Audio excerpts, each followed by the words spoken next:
నా క్రీస్తు ప్రేమను బట్టి మీకు చెప్తున్న మాట, ఈ పూట మీరందరూ క్రైస్తవ ప్రపంచం మొత్తం ఉలిక్కిపడి వినాల్సిన మాట ఇది.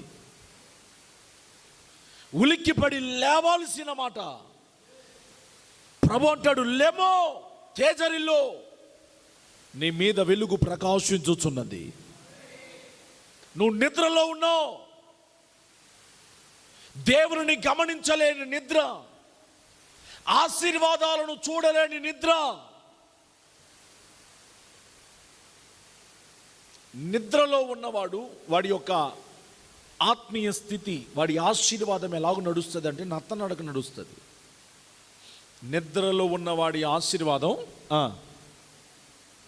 ఏందమ్మా ఊపిరి పిలుస్తున్నావు నువ్వు అంటున్నావు, హల్లెలూయా, ఏందో తెలిసిపోయినట్టు అంటున్నావు, గట్టిగా స్తోత్రం చెప్పండి.